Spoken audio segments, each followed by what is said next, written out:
Hi guys and good morning. It's Sunday morning here, and today I will show you something I've done for the first time, sort of. I have this little challenge running with Mieke Middelhuis, and she's not having a channel, and that's why I will show her piece later. And we had this, we thought the challenge up about trying something for the first time. We have it at home for such a long time, bought it, whatever, got it from someone, and never ever tried it for whatever reason. So, and my problem was gouache. I got it from Mieke actually. I never ever use it because I would thought, oh, this medium, it's more hybrid between this watercolor and acrylic, and I wasn't sure how to use it. And of course, you can watch videos, but I don't like to do that. I rather try stuff myself, and I'm someone who's working in layers, putting all layers on top of each other, and I wasn't sure. It's cheap excuses, that. It's just, too many supplies. That's the honest truth. Come on. So, but I just tried it here on it's a piece of cardboard. It's the last, or the support cardboard from a notebook actually, with it had watercolor notebook there. So, and very, very heavy, very sturdy. So that's why I like to use that for my stuff. And I started, as you could see, putting all this paint down in blobs here and there, and then I mixed it up with the water, I thinned it down, and that's a good thing with gouache. You can water it down, and it keeps its pigments. It's really nice to work with, actually. Apart from that, you can always activate it again when you go over with water. Good thing or negative thing. You can use it in your favor, or you can say, oh gosh, I don't like it, but it's always able, or you can always seal it. That's not the problem. So I wanted to remove stuff, and because I wanted to have it look distressy, and then I thought, oh, that looks great when you scrape over with a bit of paper and have this stripes or striky ways, and put more down to get this effect. And you can see me the gold here I used, that's acrylic. Okay, that's the only acrylic I use in here, because with the brown I thought that might look nice, and it does actually. So going on doing the stripes in, and go just with the flow, nothing else. And we wanted to send the pieces to each other. Mieke already sent her piece to me. I still have to do it. And I really didn't think that through. That's huge, that thing. And I will have to look into how to wrap it and send it. Yeah, we will see. I will find a way. I didn't really think that through. Absolutely. So, and now working on top here with this stencil, and this is gesso actually. I just put gesso on top to that I can work on top of it and have a good coverage with the gouache I'm using then. And that's the other acrylic I used in here. But so what? I really I like to work mixed media, you know that. So, but it's okay. Mainly I use the gouache. So, hallo ihr Lieben, ich werde euch heute etwas zeigen. Und zwar habe ich mit der Mieke Middelhuis so eine Challenge laufen, die wollten wir schon länger machen, eben eigentlich so dieses, was du nie benutzt hast und so ewig zu Hause rumliegen hast. Wir alle haben das. Ihr kennt das sicher, oder die meisten von euch kennen das sicher. Und irgendwie traust du dich nicht ran, oder irgendwie hast du keine Lust, was auch immer. Und in meinem Fall war das eben das Gouache. Ich meine, ich hatte das in einem Teil schon mal benutzt, aber nur ganz, ganz wenig. Und habe mich dann hier entschieden, das auf so einem großen Stück zu benutzen, was blöd ist. Hätte mal kleiner anfangen sollen. Nicht nur, weil es dann einfacher wird, nein, auch, weil ich es besser verschicken konnte. Da habe ich überhaupt nicht drüber nachgedacht, weil wir uns die Sachen natürlich auch zuschicken. gegenseitig. Aber ja, Mieke hat mir erst schon zugeschickt, super schönes Teil, das werdet ihr später sehen. Und ich arbeite dann hier an meinem Ding. Ich habe erst so ein paar Blobs, also diese direkt auf den Hintergrund hier gepackt. Das ist so diese von einem Block, von einem großen Aquarellpapierblock, dieses nicht Cardboard, das ist mehr so Graupappe. Das ist ziemlich stabil und da arbeite ich gerne mit. Die bewahre ich immer auf, da arbeite ich mit. Und habe das dann draufgepackt und dann mit viel Wasser verwischt, bisschen Alkohol drüber. Und dann habe ich aber so ein paar Ecken gesehen, die waren so streifig und auch das sieht aber schön aus. Da gehe ich mal weiter, habe dann noch was draufgepackt und wieder streifig gezogen einfach mit Papier. Und irgendwie, und das Gold habe ich benutzt, das ist Acryl, das ist kein Gouache, aber ich denke mir, das ist fair, dass ich auch hier und da was anderes benutzen kann. Und ich finde, das Gold sieht einfach schön aus mit dem Braun, deswegen habe ich es gemacht. Dann habe ich hier auf der Seite, wo ich dann mehr entfernt hatte, habe ich mit dem Stand, also mit der Schablone angefangen und arbeite jetzt hier mit dem weißen und schwarzen Gouache, einfach auch um so ein bisschen tiefe Dimension reinzukriegen. Was mir nicht gut gelingt mit dem Gouache, weil ich einfach noch nicht die Übung habe, mit dem Medium umzugehen. Weil auf einer Seite das Gouache ist sehr, sehr stark pigmentiert. Das ist also ein bisschen wie Deckfarbe, ein bisschen wie soll man das sagen, so früher die Deckfarbe, die du in deinem Wasserkasten hattest, die weiße, das kann man so ein bisschen vergleichen.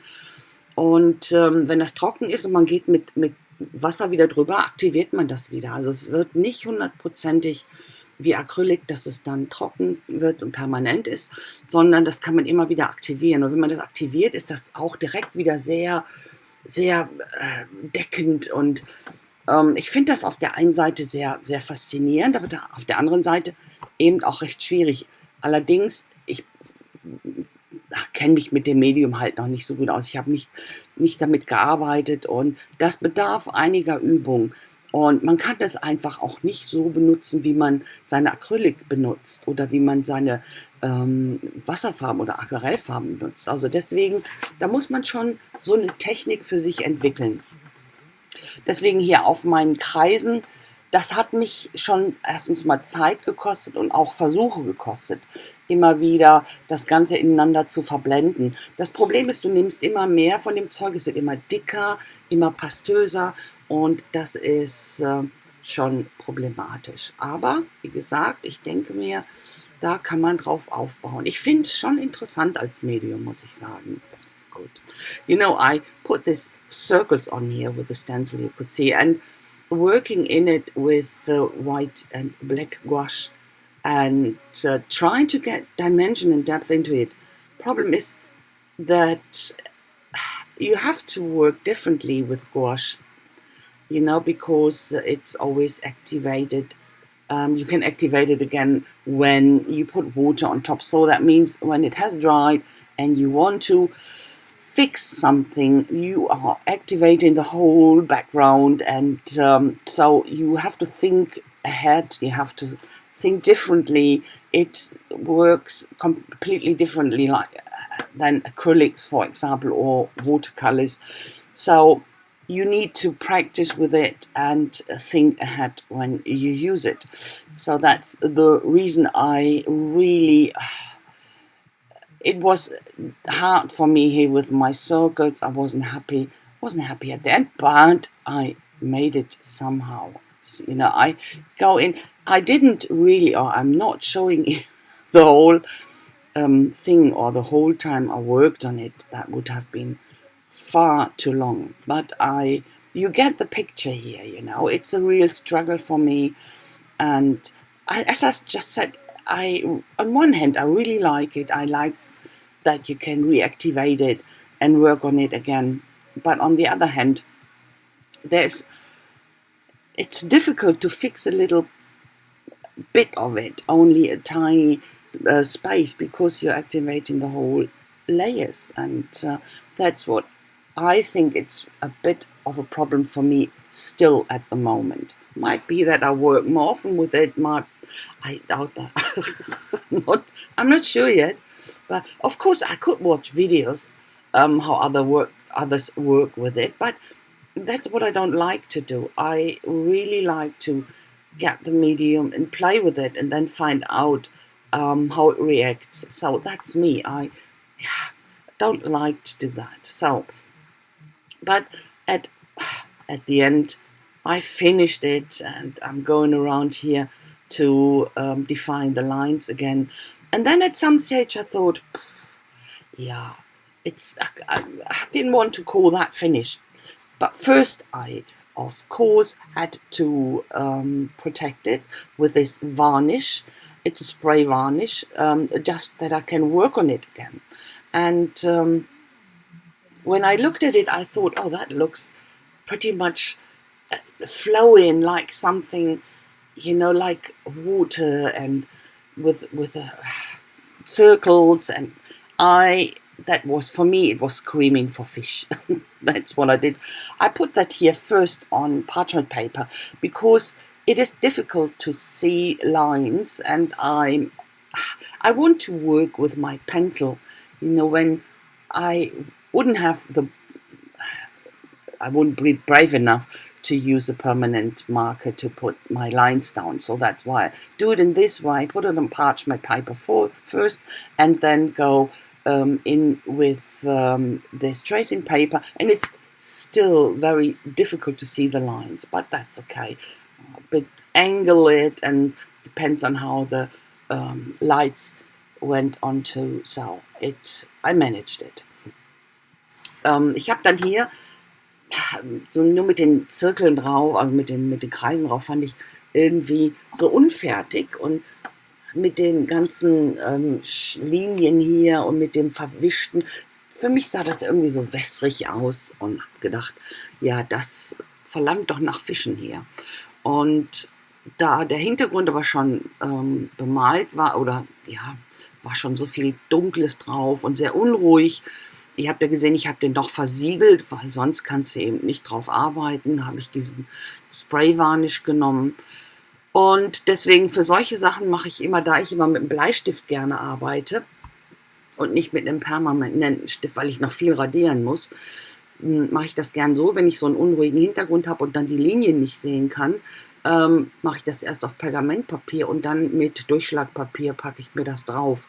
Auch so waren die Linien nicht so leicht zu sehen, aber ein bisschen hin und her, so ein bisschen aufgestellt, das Ding, dass ich das sehen konnte, das ging dann schon.